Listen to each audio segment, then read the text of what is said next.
well. Yes, we will officially begin. So to all those who are here in the Zoom webinar with us, welcome. And anyone that's watching out there on Facebook, welcome as well. My name is Renee. I am the owner and creator of The Crowded Bookshelf, an online bookstore that specializes in author events, hence why we are here tonight. We are very excited. I suppose I should say I'm used to saying we, but it's just me. So I am very excited to welcome Brian Naslund and Carrie Vaughn to this event tonight. These are both Colorado-based authors, so we get to call them local Colorado authors, which I always am very proud of. And we are here tonight to celebrate the release of Theory of a Demon, which is Brian's third book, the final book in his Dragons of Terror series. Very exciting. And Carrie's here as a special guest. She also had a recent release back in June, Questland.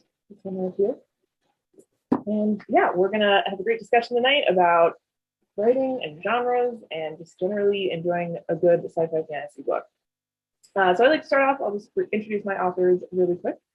So Brian was born and raised in Baltimore, Maryland, and unlike many, got his first taste of fantasy, not from Tolkien and other great writers, but from watching his older brother play video games in their basement. By day, he is the product director for a tech company and first started writing about dragons to escape the crushing boredom of his incredibly long bus commute.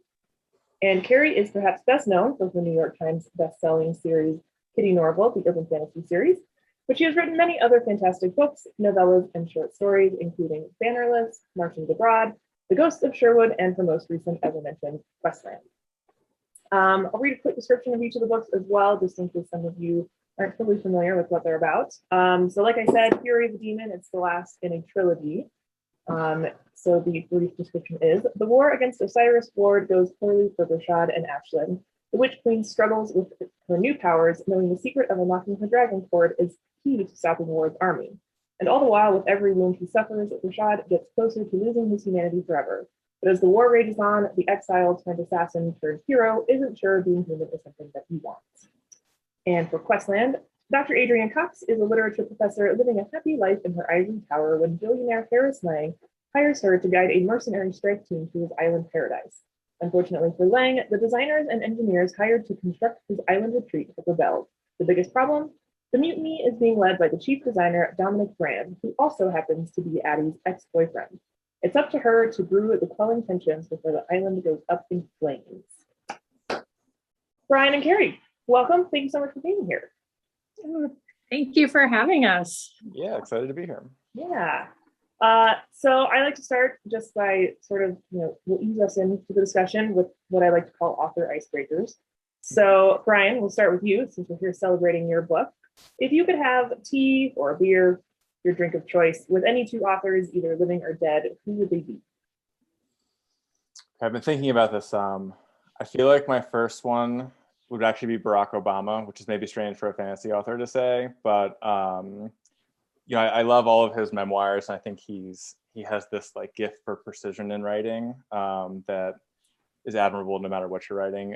Also, it's sort of a 2-for-1 thing because he's a former president, and I have questions about Area 51, UFOs, and I feel like maybe not on the first cup of tea would he start spilling the secrets, but like second, third cup of tea, like once he knows that I'm cool, I feel like that I could learn quite a bit about aliens. So yeah, I think it'd be a whole lot of fun.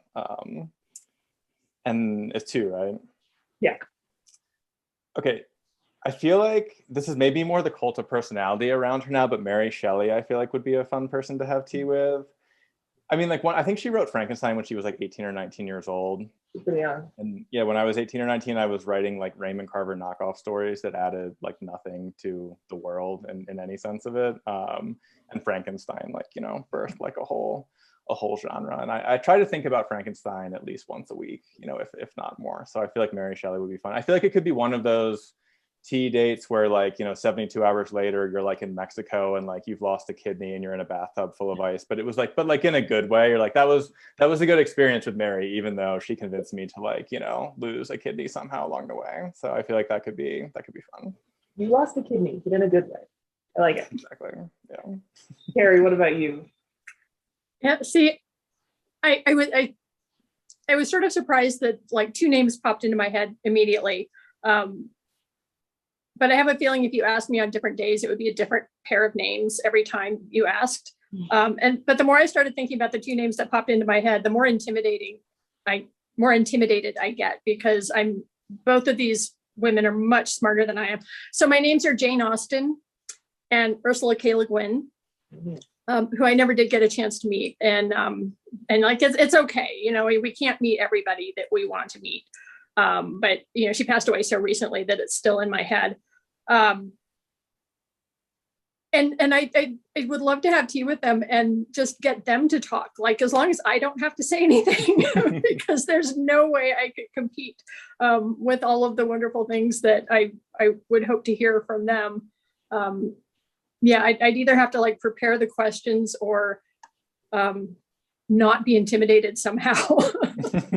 Yeah, just sort of just being like a fly on the wall maybe is the ideal situation. Yeah, I could just keep feeding them tea and I'll drink and they'll talk and that'll be great.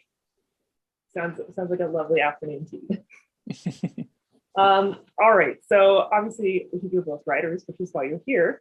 Do you have any sort of kind of weird writing ritual that you have to do before you write or while you're writing? You know, like does the light have like a certain light have to be on, or do you have to have a cup of tea, anything weird like that? Carrie, do you want to go first? I don't have any rituals per se, but there are some things that I like that help. I listen to music when I write.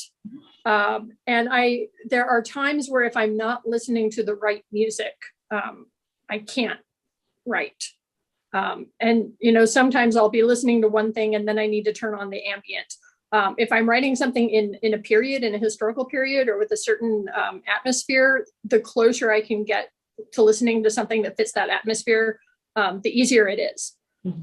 So that's probably the biggest thing, is I have to have something to distract the list making part of my brain. That's how I describe it. If I don't have something kind of distracting the back side of my brain, I will spend the entire time worrying if I left the stove on or wondering when I'm going to do laundry.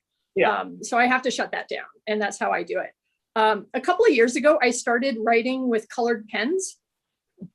So I'll often do my outlining and brainstorming and things longhand in a notebook. You know, I don't really necessarily draft that way. But kind of out of the blue, I started using colored pens and I really like it.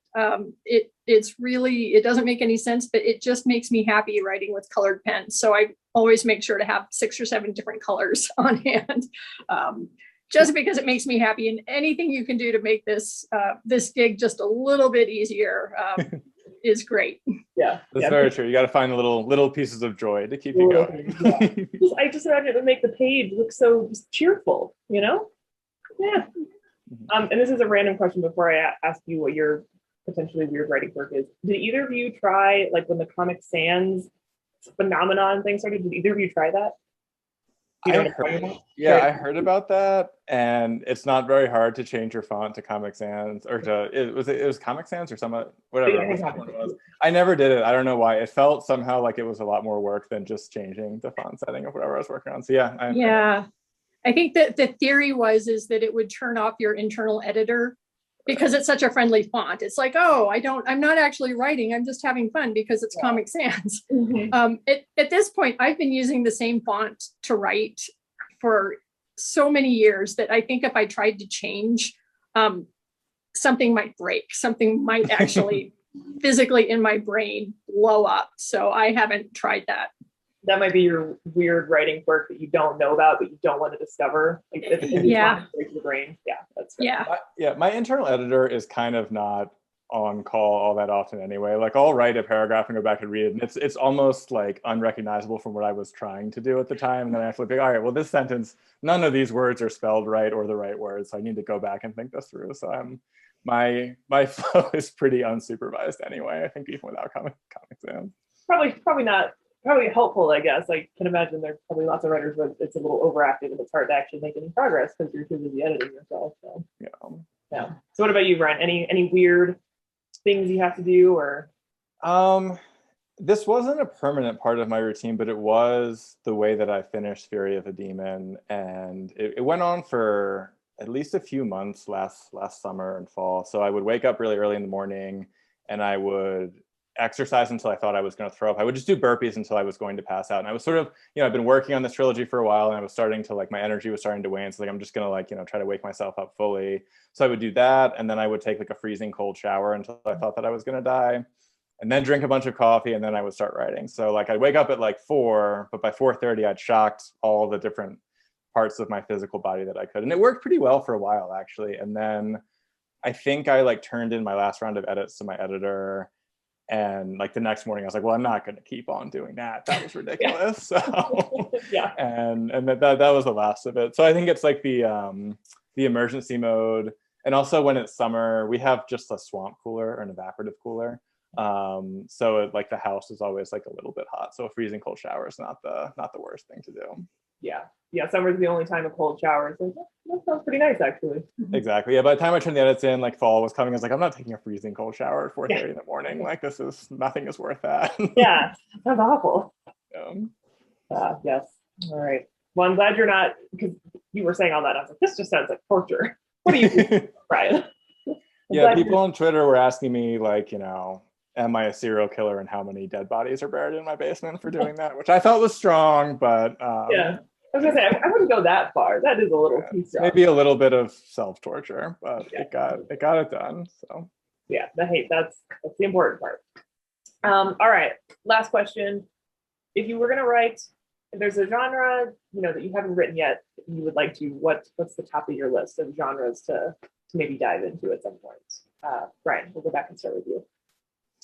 Well, I feel all I've ever written is fantasy. So even inside of fantasy, I feel there's stuff I want to try. I wrote a series where magic is poorly understood, to say the least. There's only a handful of people who even have a small grasp. So even the idea of writing fantasy with a very rigid magic system, or known magic system is appealing to me. But I also think definitely something in the sci-fi realm, because I did, a fantasy world in the traditional sense. There's no spaceships or laser guns, and there's so many times where I feel I just wish that someone would have a laser gun in this scenario. And even I introduced airships just to have one a better way for characters to get around in the world, and also just because they're cool. So yeah, I feel like sci-fi is very appealing, and even because I've never really tried to write anything of any significant length in the real world. So just writing a book where I can reference Obama is this sort of thrilling cushion that I've never really been able to enjoy. So whether it's mystery or post-apocalyptic or thriller, just it being in Earth where I can make references to things that everyone will understand is an appealing prospect. So yeah, that could be fun. But fantasy is also, I don't know, I feel unlike Carrie, who has so many books that it's mind-boggling, I've only had 3. So there's I feel I've done very little. So almost everything seems exciting to me. All right. Yes, Carrie, as the person who has all these books. Yeah, I'm trying to think what genres haven't I actually written? You're the opposite of me. So I have not written novel-length space opera. Okay. I've written space opera short stories, but I think it's a very different prospect writing, and I'm talking the big interstellar, Martians Abroad in particular was kind of the near Earth kind of science fiction, which is a little different than the big interstellar, faster than light travel empires kind of space opera. And I love reading it. A lot of my favorite books, C.J. Cher's Merchanter Union Universe, James S.A. Corey's Expanse. It's one of my favorite things to read, but I have not ever tackled it at novel length. And I've got the idea, I've got the thing that I'm kind of poking around with, but I haven't actually written it yet. So yeah, definitely that's top of my list. Okay. Well, I guess we'll keep our eyes peeled for Carrie Vaughn's, now I can't even think of the right word. Space opera. There we go. I don't know why that. Don't hold your breath. It's going to be a little while. All right. Well, we'll wait very patiently for it. All right. Well, that's the end of my icebreakers. So now we're gonna get into the real stuff. So like I said, we are here because Brian finished his first trilogy, and this is it, Carrie's Demon. Brian, how does it feel to have finished the trilogy? Oh my, well, I always say the same thing. So there's like 3 versions of finishing it. There's the first time I finished like the draft and just wrote the ending. And that was a while ago, actually. The way publishing works, it was like pre-COVID. So I was writing at a bar and I started crying immediately. And like in an unexpected fashion that was sort of embarrassing. I think the waiters thought that I'd like been dumped or like some kind of family member had died because I was so suddenly very upset and like having a hard time reining in my emotions. And then there was like another version of that very much during COVID where I just sort of handed in my final edits and I was like, I can't touch this ever again. And I cried again then. I was ready for it and I was in the privacy of my own home. So it was like slightly more dignified maybe. Yeah. And then there's this one when it's finally out in the world, which is, it feels strange because the way publishing works, I've been done with it. Like my part of it has been done for quite some time. And I've caught myself almost accidentally tweeting about a plot point that's in the second book that I think is in the second book that's actually in the third book, and like having to not like spoil things by accident for people. So it's like bittersweet, I think is probably what most people would say when they finish a thing. But yeah, I'll look back on all this time finally, and I'll always remember the characters. There's characters who, when I started the series, I hadn't even conceived, and now they're like this indelible mark in my like head of what I'll always wonder like what Felgor would say in this situation and stuff like that. So that's been really cool. But yeah, it's a strange feeling. Yeah.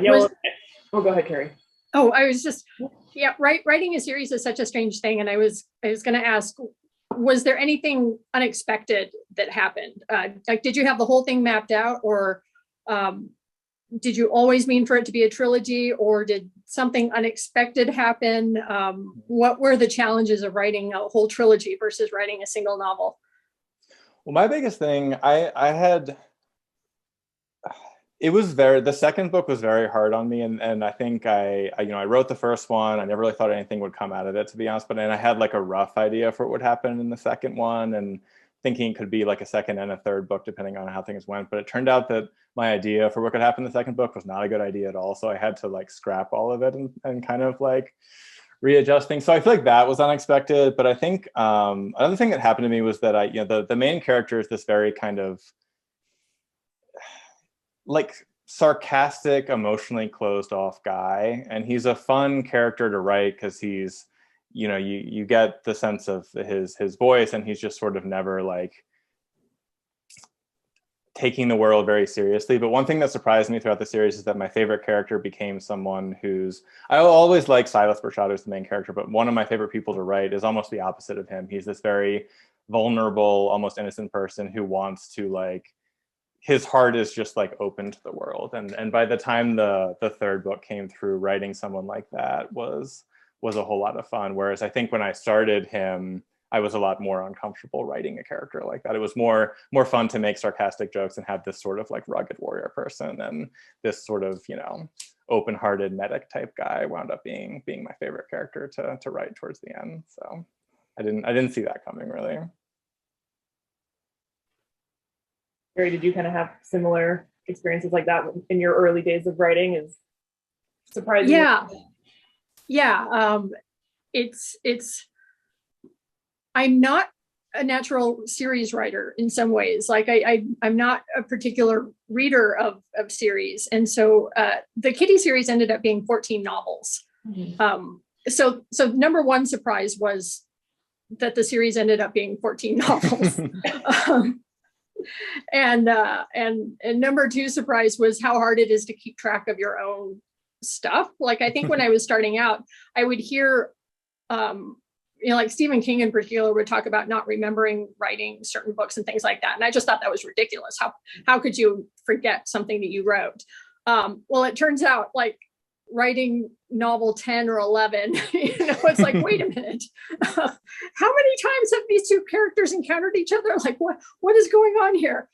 So keeping track of the details in your own head, I think that surprised me is just because the things that you think you need to remember are never the things that you actually need to remember later on. Like I would be writing the later book and suddenly hit on some kind of information that I needed to know. It's totally unexpected. Like I didn't think we'd be running into that character again. So now I have to go back and remember which book that character first showed up in and, make sure the descriptions are consistent. So in some ways it's, there's a lot of housekeeping that I think I wasn't expecting. Yeah, keep a series Bible, but even then your series Bible isn't going to have all of the information that you need. Yeah, so And you just have to deal with it. It's just inevitable. But yeah, I've been so curious to ask you because I feel like, I just wrote a trilogy, and I feel like even when I finished it was this big like void in my life, and your series was so much longer because it's complete, right? Like you're barring like spinoffs or whatever. So like I am so curious how that felt to finish the series like that long. That must have occupied like so much of your life, for lack of a better word. Yeah, well, yeah. Yeah, I mean, from when I like wrote the first novel to when the last novel came out, something like 12 or 13 years. Mm-hmm. And I finished it the way I wanted to finish it. So I kind of didn't have a lot of those bittersweet, like I kept getting asked, well, are you sad? You must be really sad. And I was actually really proud of it. I was proud that I got the series to where it was. I had an endpoint in mind, and I got to that endpoint, and I wrapped it up the way that I wanted to. And not everybody gets a chance to do that. There's sort of endless stories of authors who don't get to finish their series for whatever reason. And I kind of did everything I wanted to do. I'm still doing spinoffs. I mean, you mentioned spinoffs. I still, those characters are still with me. But it's kind of freeing now because I get to write about them on when I want to, not on the publishing schedule. And that urban fantasy publishing schedule, 10 years ago was like 2 books a year. Oh my God. Yeah, I have a friend who was writing 3 books a year in her series, and that is an unsustainable pace. So it was kind of nice to not be doing that anymore as well. But yeah, the characters are still there. I know what happens to them. I get them out and play with them every now and then. I had a short story collection come out last year featuring Kitty and other characters and things. So in a way, it's kind of like finishing a degree, I guess would maybe be the parallel I would think of. Yeah, it's a little sad to leave, but on the other hand, I did it. I met the goal. I can go back for reunions when I want to.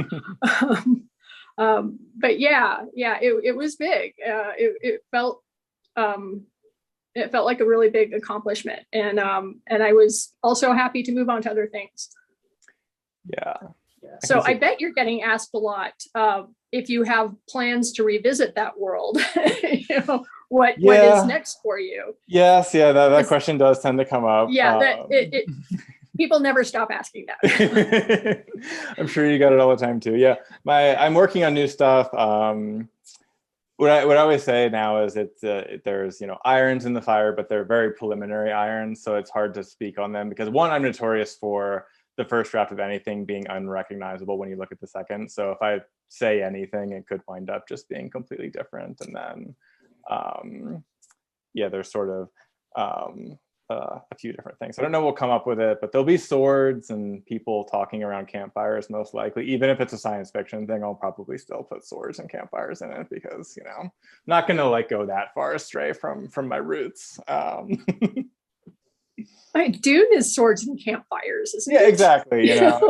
That's been in sci-fi since day one, so it's no big deal. But I do find it very well. It's because it's been a while since I had the crushing deadline, and I feel like there's this freeing thing of I started this morning I was writing a scene that's just garbage. It's terrible, and I'll have to delete it and forget it, but I don't care. I'm going to get to eat dinner and just move on. And then during deadline, though, you write a scene that's terrible in the morning and you have to fix it by the time the day is over because you have to fix some other scene the next day. And so this terrible crunch of having to get everything right on a timeline is gone. And I feel like I'm trying to enjoy that piece and let myself write just horrific things. But I think my process is much more about writing 5 versions of a scene that are terrible, and the 6th one is pretty good, and then I kind of go from there.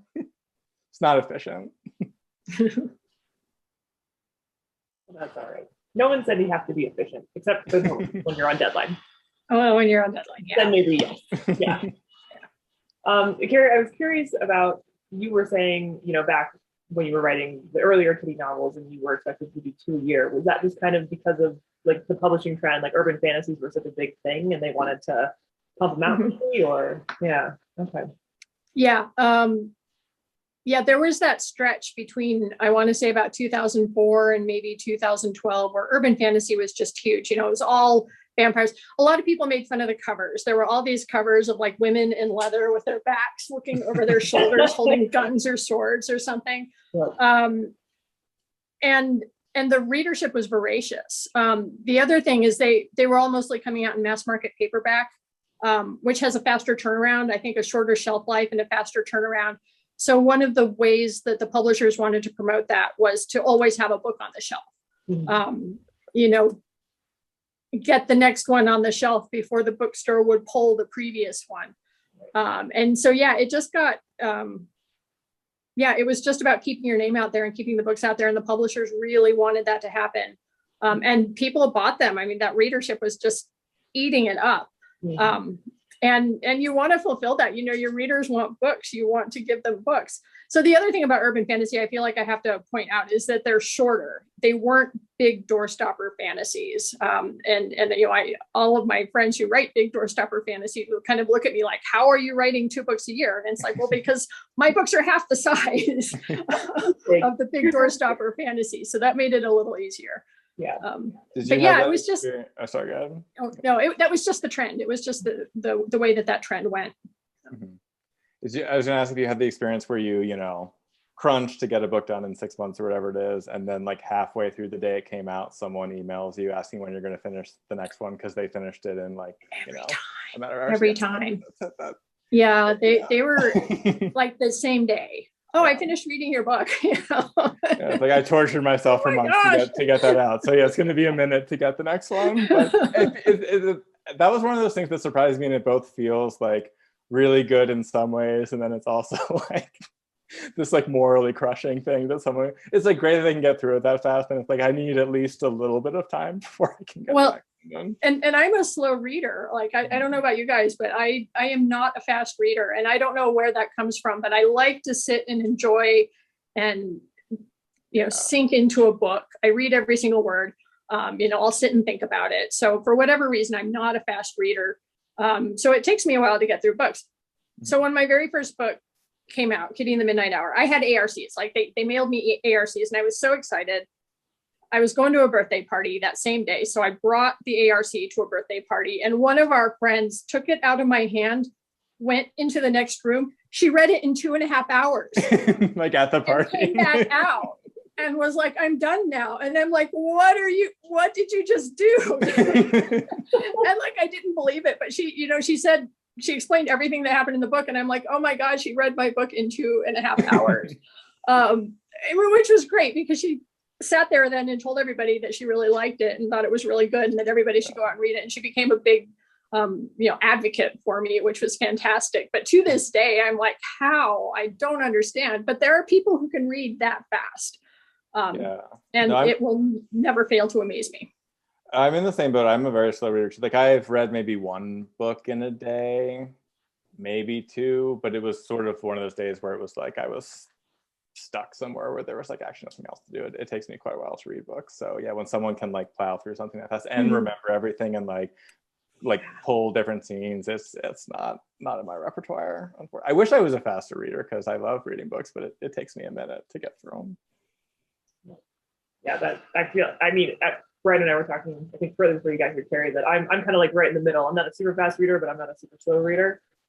And I feel so bad for the slow readers because that has to be just so tough, being like, there's so many good books out there that I want to read, and I read so slow. Like, am I gonna, we're never gonna read all the books we want, obviously, but So the other one that happens is when the new book comes out, there are people who will read every book in the series over again because they want to have everything fresh in their minds. So, book 10 comes out, they read 9 books and then read book 10, and then 11 comes out, they read 10 books and then 11. and Brian, you'll probably, I don't know if you've gotten this yet, but yeah, you'll have readers who read the first two books over again because they want it really fresh in their minds. And that's fantastic too. But also it's like, I don't have time. I have a dream that one of these years I'm just going to take off an entire year to reread Stephen Erickson's Malazan Book of the Fallen, which I loved, but like none of it is in my head anymore because it's so dense and there's so much going on. And it's like 8 books and they're all like 3 inches thick. Yeah. But I would love to read that series like from beginning to end now that it's all out. I don't know when I'm going to do that because it's going to take me a long time. Yeah, it would take me like a year or two. And yeah, I feel like I'm also in the same way it takes me a long time to read books. I don't have like the recall. Like some of my favorite books, I couldn't really tell you what happened in them, which is a weird thing where I wonder if I'm like slowly succumbing to some kind of dementia. But like I remember the way I felt reading them, but I couldn't pull like I couldn't write out the like arc of the plot for some of my favorite books, which is alarming, I guess. But yeah. I'm kind of the same way. I wouldn't worry too much unless we're just both looking into mental insanity or something. Unless I'm like winding up like wandering a grocery store without pants on and I don't know how I got there. That's more of the thing I should be worried about. That hasn't happened. So I think if that happens, then we'll worry. Then we'll have to send you to a hospital or something. But yeah, speaking of the size of books, I mean, yeah, Brian, I think all of yours are relatively a similar length, all the books in the trilogy, correct? Yeah. So yeah, they got a little bit longer as they went, but not by like a crazy degree. And I feel like, in terms of fantasy, I feel like it's like kind of almost leaning towards short. I would say you're a little on the short side, but I kind of appreciate it because, I mean, not that big, giant doorstopper books can't be fantastic, but just due to the sheer volume, I don't know if you guys feel this way too, but all the books that you want to read, it makes it so much harder for me to want to pick up those big books because I'm like, I have so many other books and that will take so long. And I could read like 3 books in the time I read that. Yeah. So I personally appreciate that your books are kind of smaller, a little more manageable. From a writing standpoint, did you find that was hard to try and like keep everything to a sort of, I don't know if you were aiming for a certain length of book, but was it hard to sort of keep that manageable length of book with all the sort of world building stuff you were putting in there? Or did it kind of work out naturally that you got everything and you wanted, but they weren't massive? Yeah, I'm trying to think. I think the like manuscript I turned into my agent, like that I submitted to my agent was like 120,000 words. And I feel like we did a bunch of edits for a year and it bloated to like 160,000 words. And then we cut it back down. She's like, this is all great, but now just make it like 20,000 words shorter or whatever it was. I think they all come in around like between 130 and 140. And I think it like that's sort of been the process. It's like it comes in almost short for epic fantasy, and then I bloat it through rewrites and just doing stupid things and making mistakes, and then sort of like trim it back down. So it's always felt like pretty like natural, I guess, for lack of a better word. And I think because I do multiple perspectives and like you can get yourself into hot water because you need 2 people to be in the same place eventually, and then you realize that you need an extra 20,000 words to get them there, but you don't have an extra 20,000 words, so you have to figure something out. Like an airship, for example, would be a great way to kill 20,000 words. But yeah, I think I'm like, for all of these books, I've probably written 300 and 400,000 words, but it's not of like side quests that like huge plot lines that got cut. It's me rewriting the same scene over and over and over again. So the story stays pretty like contained. I just torture myself through trying it 100 different ways. So. Carrie, do you find that you're a fairly moderate length writer, or do you kind of have to be reined back sometimes? I write short, and I'm actually working on that. None of my published books is longer than 100,000 words, which, part of that is just the genres I write in, but also I don't write long. and I figured it out at one point. Part of what I think happens is I like to know the ending before I start. So because I like to know where I'm going. It makes everything else just a little bit easier, how to get to from point A to point B. But because of that, sometimes I charge towards the end. I know where I'm going, so let's get there. And then I have to back up and expand things a little bit. Yeah, I've written a couple of things that are longer than 100,000 words, but nothing that's been published. So someday in my career, I will publish a novel that's longer than 100,000 words, but my natural length seems to be right at about 75, 80. I always expand on the rewrite. I always add about 10, 15,000 words on the rewrite.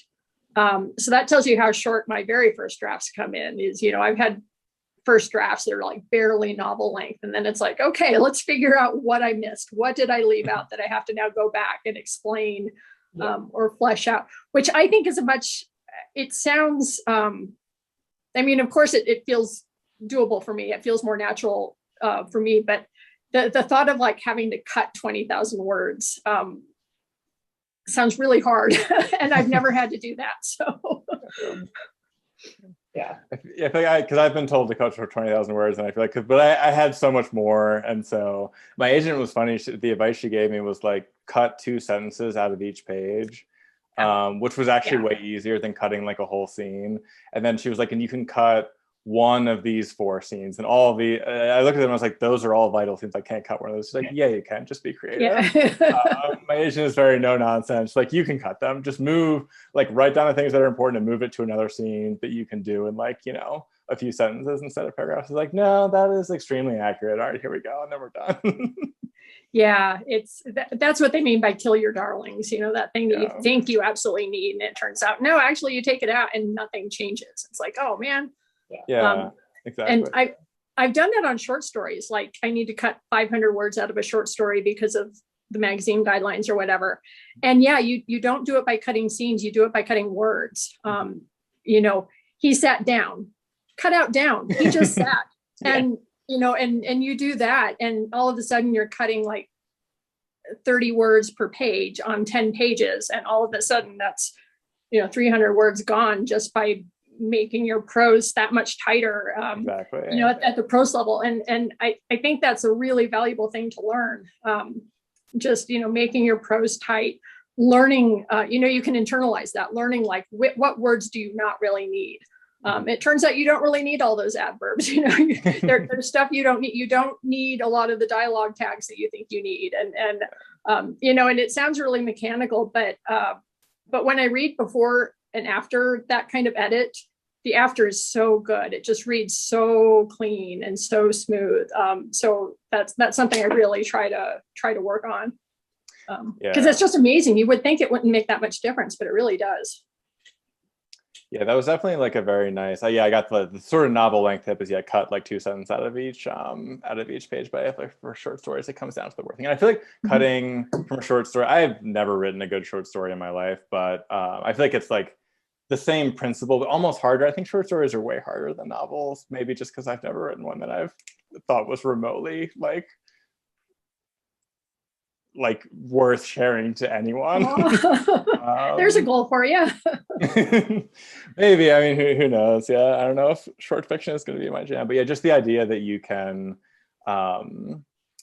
like when I was going back through the first time my agent said that, and she was like, if you would be surprised how many times you've got 2 sentences together and they mean the same thing, and like whatever value was in the second one you can get into the first one in a word, and vice versa. I was astounded by how often I did that and just wrote the same thing twice.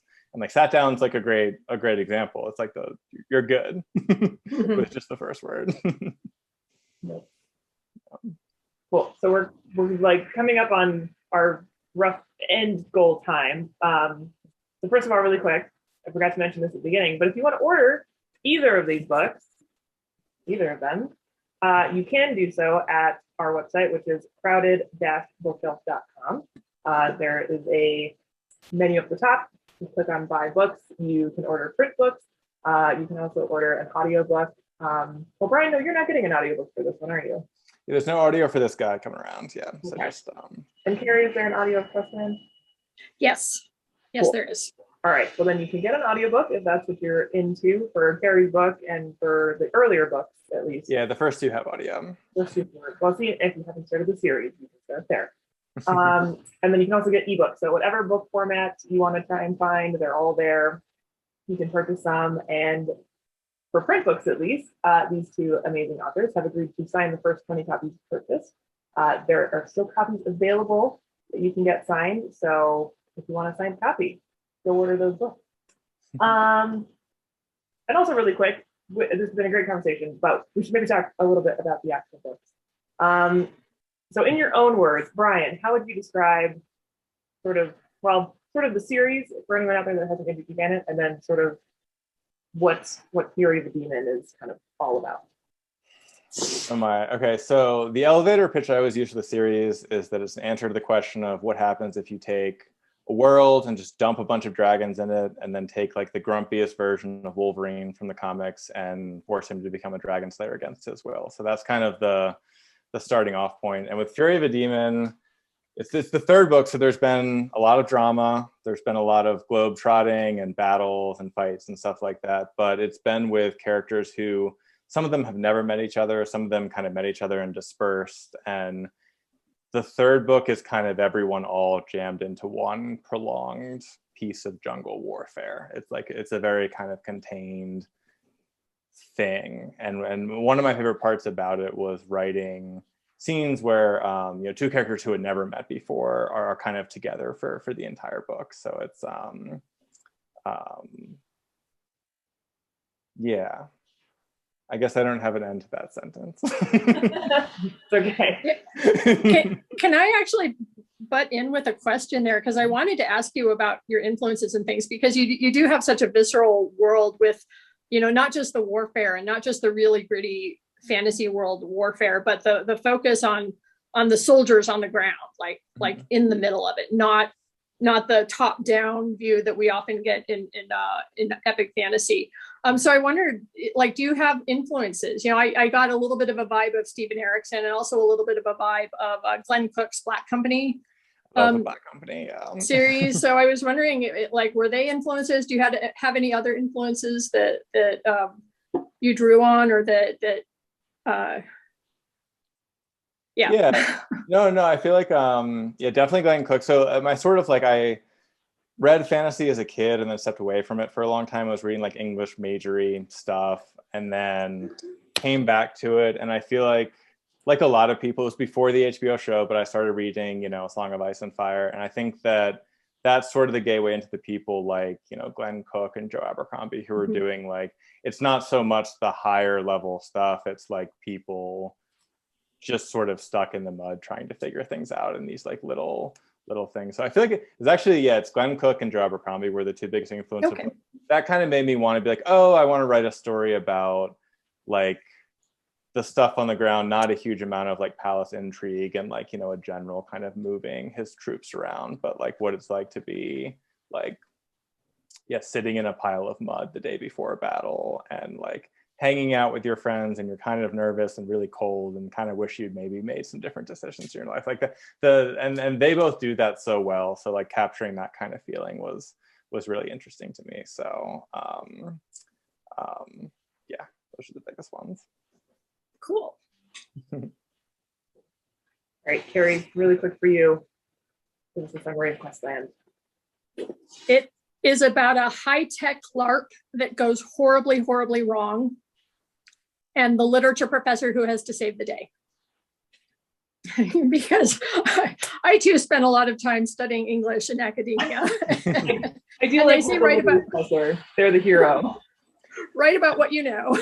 Exactly. And I love, so I was starting to read it today, and I love how fast you got from an office in CU Boulder to the St. Julian Hotel, which I love. Yeah. I stuff all the time, to this crazy island full of mercenaries and magic. I was you did this so quickly, and I'm here for it. So. And there's 2/3 of the way through, there's a Baudrillard reference that nobody has called me on. I keep thinking somebody's going to go, what the hell were you doing there? And nobody's called me on it yet. So. Sorry, not sorry. I do what I want. Right. I'm the author. I'll do what I want.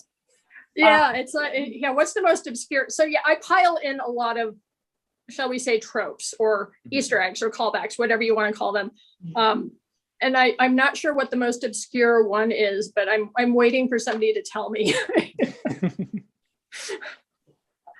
Brian, do you do Easter eggs in any of your books? I suppose it might be a little harder if, like you said, you're not writing in the real world. Yeah, it's second world. I'm trying to think. I can't remember what it was, but when my editor first gave me edits, it was more of like an inside joke that happened inside one part of the story, and then there's like a callback to it, and it is sort of a callback to some of it. It would be cooler, this would be a cooler story if I remembered the details, but I cannot remember them. But that was one of my like top publishing experiences, when he like came back and he like acknowledged the joke and then made it like a little bit better. And I'm like, oh my god, it's crazy that someone actually like even read this book at all and then got this like weird thing that I was doing. So again, be cool. I should try to remember what that was before I tell that story again, but I can't remember. That's all right. What about creating this world in this trilogy that you have made? What was your favorite part of creating it, this world?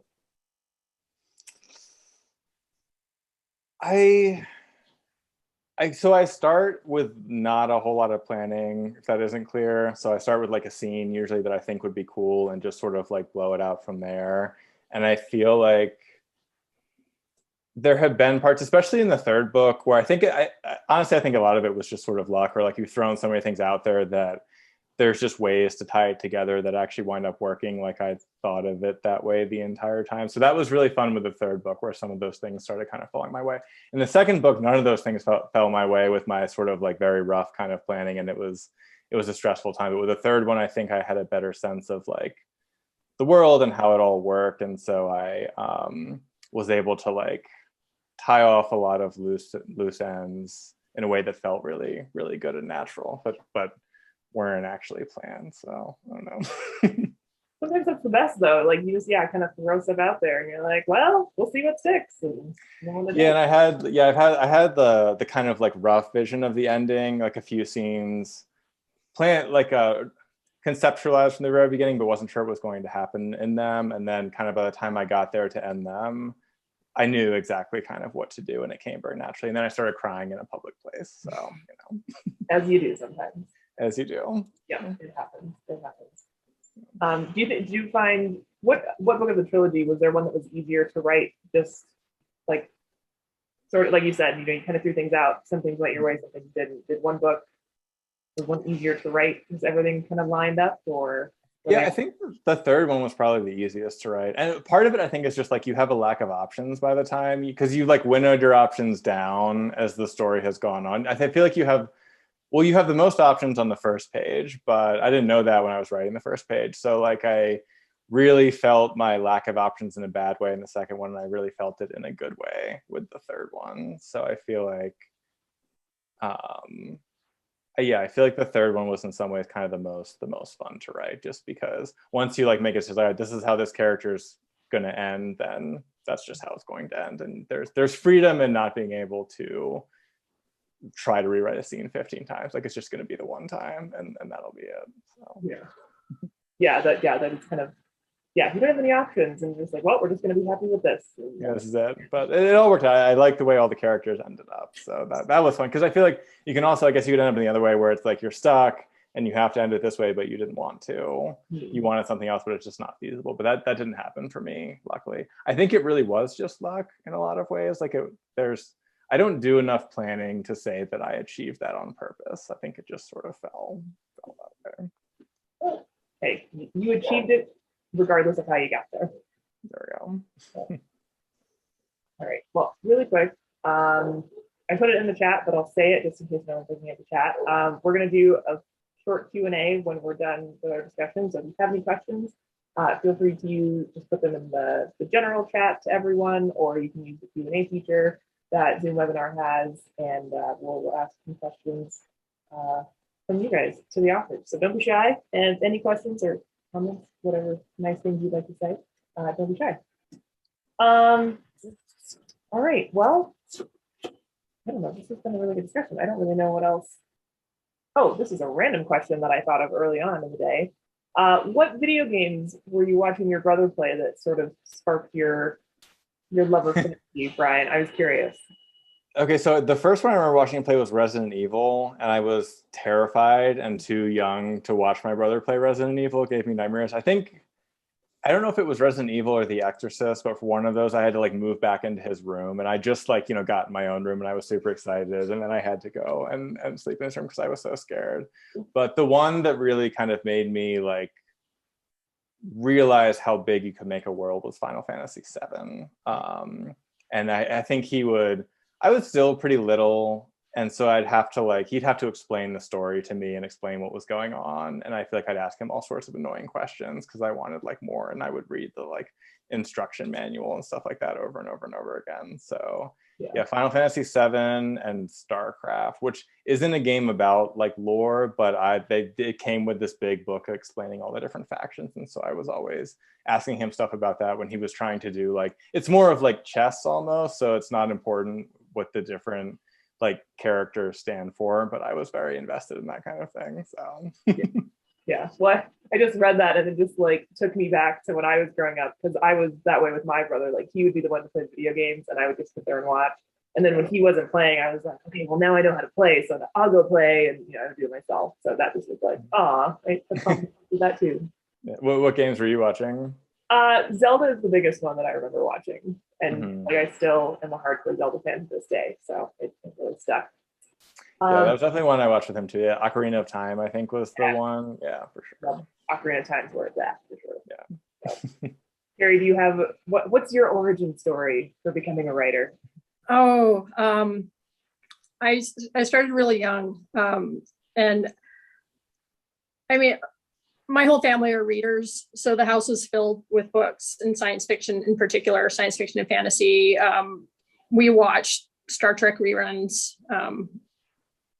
I kind of grew up at that magical time where Battlestar Galactica, the original Battlestar Galactica, and Buck Rogers and Greatest American Hero, and all those weird animated superhero films the super cartoons the Super Friends, Spider-Man and His Amazing Friends.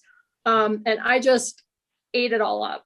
And I think the very first story I ever wrote, and this will tell you a lot about my writing process, because this was going on even then. I had a horse book phase where I stopped reading science fiction and I just read all the horse books. I read all of Marguerite Henry. I read every single thing Walter Farley ever wrote, the entire Black Stallion series. The thing about the Black Stallion, at least the first book, he sort of tries to work girls in later on, but there's no girls in that series. It's bored on the there are none. Kind of thing, It's all boys, it's all guys and men, and even the horses are all, there's one book, the Black Stallion's filly, and that's the only girl horse in the entire thing. So my first story was basically Black Stallion gender flipped fanfic. Where I wrote a horse story where the horse was a girl and everybody were girls. So yes, that's how I got into it, is I wasn't seeing the stories I wanted, so I had to write my own. And I went on from there. All right. I love it. You were writing well, maybe not totally, but you were writing gender bent novels before they were a thing.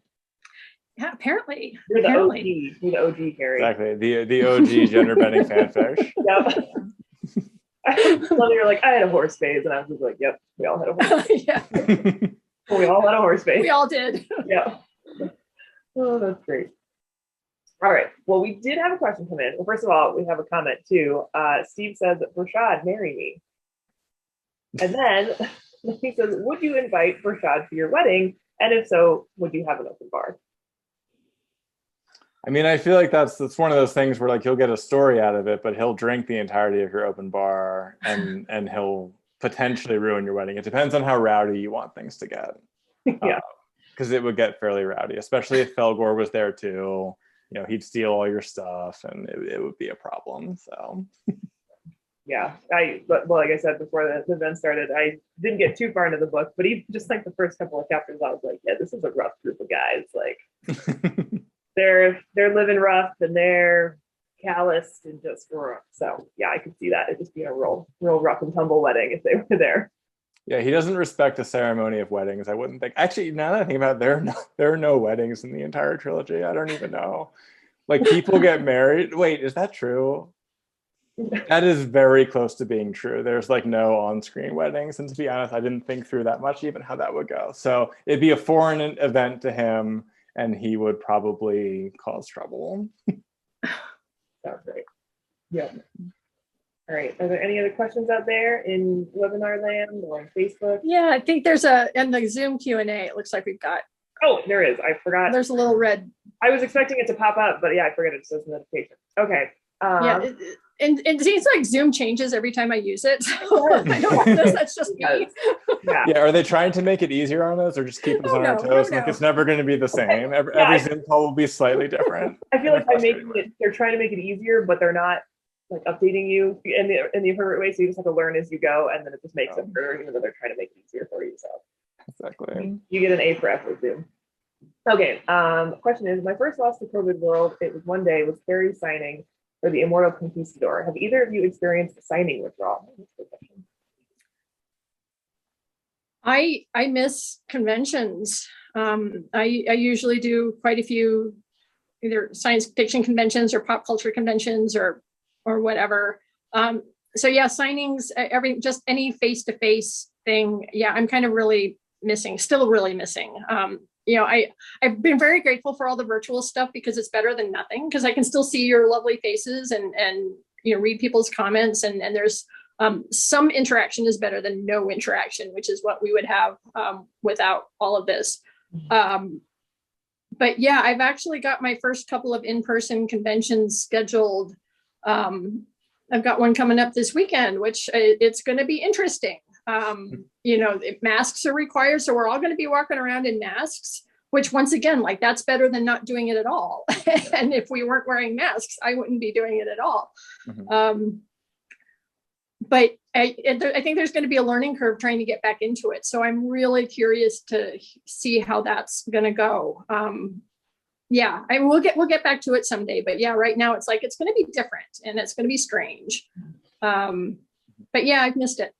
I've missed just hanging out. Yeah, I feel like we were talking earlier, like my first book came out pre-COVID, but the other two has been, the digital Zooms has been my world. I only really got to go to two events. I did Denver Comic-Con, I did an event in Detroit, and then basically, everything sort of came down. And I really enjoyed those two events. I was extremely nervous about them. My social anxiety is high, so I was like, just all a tizzy, but it's really fun. It was really great to get to meet so many other writers and just people. So, but yeah, I feel like because I only got to experience a sliver of it, it's almost like the Zoom stuff is more normal to me now, or it's like the stuff I've done quite a bit more. But I'm looking forward to whenever it happens, getting to go back to a big con event. That they're really fun. Yeah, it's definitely very different being in the same space. All right. The question from Dennis on Facebook is, will there be a Denny spinoff? This is a classic question from Dennis, because he is a character in the books. He's a minor character, but he does play a big role in One Piece. Potentially. I'm not going to close any doors right now for a Dennis spinoff. Right. Keeping it open. Keeping it ambiguous. Yeah. I won't rule anything out. Okay. All right. Another question from Steve. What is your number one advice to new writers? Brian, if you want to start, and then Carrie, we can jump to you. Oh God, I feel like Carrie will have better things to say because I'm like blanking on it. I mean, perspectives. Like, you're a new writer, so you have yours, and Carrie will have hers. They'll both be very good. Yeah, I feel like there's like no shortage of advice for writers on the internet, because writers like to write about writing, and I think that it's one of those things where you like need to pick and choose what's going to work well for you. I think the thing that worked the best for me early on was I had this bus ride where I just was killing time in some ways, and it was a space to write something. It didn't matter whether it was good or bad. It just was a matter of kind of doing it, and then you get sort of better as you go to some degree. At least that was the hope. So I found that to be very useful for me. I wanted to do it, but having that kind of structure and space was super helpful to me. What about you, Carrie? Yeah. I sometimes worry that I'm starting to get into my curmudgeonly phase and that my advice is maybe not as helpful as it would have been earlier on, because I am, I did the math. I've been doing this for a while, which was kind of shocking because I still feel like I'm learning so much and I still feel kind of new to it sometimes. But I give the advice that most writers give, which is to write and write a lot. I think some people get really intimidated by other writers who post like these huge word counts. And I found that the word count, your daily word count isn't really important. I have a friend whose word count goal is 250 words a day, which it turns out is a couple of paragraphs. It's like a page. It's like a double spaced page, which doesn't sound like a lot. But if you do that every day for a year, you'll have 365 pages, which is a novel. So you can do it in little tiny chunks. And so that's one of my pieces of advice. Don't sit down and think, I'm going to write a novel today. It's like, no, you're not going to write a novel today. You're going to write a page. And then you're going to write the next page. And that's okay. It doesn't matter how long it takes you. It doesn't, just little baby steps. This is definitely a tortoise thing rather than a hare thing. And then the second piece is to read. Don't discount reading as something that can help your writing. And don't just read, but analyze what you read. If you read a book that you really hate, try to figure out why you hate it. What is the thing that turned you off? Where did this book go wrong for you? And then don't do that in your own work. But by the same token, if you have a book that you really love, try to figure out why. What is the thing that you love about it? And then bring that into your own writing as well. So it's just, you should be pulling everything in. It will just make your own work better and more fun. I think that is really good advice. Like, of when you hate something, like think about why you hate it. Mm-hmm. I do that with movies a lot. When a movie is just like hot garbage, like think about why it's hot garbage and how you would make it better. And it's not as easy as it seems, like to take it like a terrible movie and sit down and like rewrite it so that it's not a terrible movie. But I think it is like a good exercise because it just forces you to kind of like put structure around your ability to fix just a broken ass scene or plot or movie or whatever.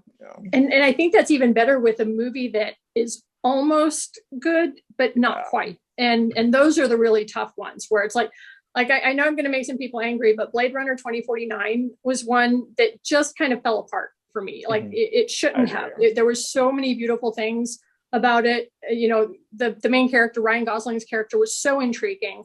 So what went wrong? And looking at it, they switched main characters in the third act. Yeah. So Ryan Gosling's character never actually got a complete character arc because as soon as Deckard shows back up, as soon as he goes out and finds Deckard, it's like, oh, all of a sudden Deckard's the main character. So this movie switched main characters, which meant that neither character got a satisfying arc. And therefore I walked out of that movie being very unsatisfied. And that's like, oh, okay, don't do that. Don't leave your character arc hanging. No, I totally agree with that. I think the first like third of that movie, I was like, I am so on board with this. I can't even see straight. And I like left and I was like, well, I'm not on board anymore. And I don't know why I'm so unhappy. Yeah. And I'm sure that there's a screenwriter who's not watching this, but like who wrote it, like where it is one sort of like arc. And like, I feel like I don't know that much about the movie business, but I know that there's usually a good version of the script that just didn't get made for any reason. So he's probably like, exactly. They switched main character. Yeah. Well, and kind of going what you were saying, Carrie, as far as, like pay attention to something and why you don't like it. I think finding, either a movie or, something that already kind of exists and then using it as an exercise to make it better. I think that is probably a nice sort of way to take stress off people that are maybe trying to just get into writing and figure out sort of how to do it, and more, not necessarily like coming up with an idea, but the craft behind writing. I think that could be a really great stress-free way for them to sort of practice without having to have created the whole world on their own. But you're just given something that already exists, and you can, like you said, figure out what doesn't work, why doesn't it work, how to make it better. And you're honing your own skills to do that, and then you can apply it to your own work. Yeah, and I feel like fan fiction is like kind of a divisive topic, but I think that, and I understand the people who fall on the side where they don't really like it for sometimes just legal reasons, other times other ones. But to my knowledge, nobody has ever made fan fiction of my stuff. But I think that kind of what you're saying, like there's value in the sense that you get a crutch or a helping hand, whatever you want to call it, in terms of like plot and world and characters. But that's kind of just the start. Sometimes you can still take like Cyberpunk, you can take this wonderful world and still screw it up pretty badly if you just don't write the plot, Yeah, I was thinking fan fiction earlier, so yeah, like glad you said it as well, because I like you said, I think it can be a divisive topic, but could also be, again, just that learning tool for someone. Yeah, I like fan fiction. I've written fan fiction. I've written so much Skyrim fan fiction I can't even see straight. So, I mean, I know Skyrim is very immersive, but in my head, it's kind of like, oh, fan fiction about a video game. I didn't think about that, but I suppose there is probably enough to. It's pretty fun. So Yeah. much. So much. You have no idea how much. The only thing I Fan know, fiction has been getting me through the pandemic. So yeah, This is the real cure to the pandemic. It's just delving into the fan fiction trope. So some of it is so good too and so creative. Like I really like fan fiction. yeah. The only thing I know about Skyrim, because I would watch my brother and a friend play sometimes, and the only thing I know about Skyrim is that Lydia is sworn to carry your burdens. She is. Yeah. She is. Yeah. That's all I know for sure. So that and I'm really proud of it. That could go anywhere for someone who hasn't played it, but that is Yeah, accurate. right. And she reminds you of it all the time. All the time. Yeah. All right. I'm going to do one last quick shout out. If anyone has any other last minute questions, we're going to give you one last chance. But I'm also going to show off the books again because who doesn't want to look at them? yay. They're so Cover, pretty. yeah, your cover is beautiful. I love Look it. at this. He's so I love intense. it. Oh, I have the UK version of my cover too. Oh, yeah. Which is different. Yeah, my UK and US ones are different. So it Now makes it's me look a lot more prolific than I actually am because there's six books that are all, it's just 3. Yeah, right. It's like, oh yes, all these books. No, I was actually just in the UK, and I think for the most part, I feel that the UK generally has like better covers than the US does. The one exception I found was the cover for Rebecca Rowan versus Trail of Lightning. The UK cover was like very boring, and I was like, oh, no. So that's the only place so far the US was like earned points in cover design. Like, nah, they nailed it. Rebecca Rowan horse. I have seen Twitter battles between people over whether they like the UK and the US covers better for my stuff. So I stay out of it. I like them both. I think they're both. No good can come of it. Yeah. Exactly. Yeah. I think it's just cool to get to have 2 covers and to look like I've written way more books than I actually have. So I'm for it one way or another. Yeah. Well, again, you can order both of these books now. You can order Brian's book, both the third and the first 2, if you haven't read the entire trilogy yet. And he will sign the first 20 copies of Fury of the Demon that are ordered. It was a paperback and a hardcover release. So if you want a paperback, you can order that. Or if you prefer hardcover versions, you can also order a hardcover version. And then Carrie's Questland has been out for a while, but this is the first you're hearing about it. You can order it as well. And she provided us with lovely signed book plates. So first 20 books will get a book plate. And again, the link, if you are interested in ordering, is crowded-bookshelf.com. Go to the buy books link and you can purchase it in whatever format you would like. But obviously only the print versions will be signed. All right, well, I haven't seen any other questions come in. I'm not missing anything. No. Okay. Well, then I would say that we can call that a night. I won't keep you for much longer. But thank you guys both so much for being here. This was a fantastic conversation. And I really enjoyed it. Yeah, really fun. Thank you for inviting me along. Of course. And congratulations, Brian. Thank you. Congratulations to you. Yeah, I'm excited to finish Questland. You have me very intrigued. And I just finished the Project Hail Mary book, so I'm excited to dig into this one. It's exciting. Cool. All right. Well, both of you, like I said, thank you so much for being here. Stay safe as we continue to move forward in this crazy world of ours. And hopefully one day soon we'll get to see you both in person and do this for real. We can only hope. Fingers crossed. 2022, maybe. Knock on wood. Yeah. It's like, we might be, I've been burned before. Yeah, right. 2021 promised us that too. Now look where we're at. All right. Well, yes, this has been great. Thank you guys so much. And have a great rest of your night. Thank you to everyone who came and attended here in Zoom or on Facebook. You guys are all awesome. And happy reading. Yeah. Thanks, everyone. Good night.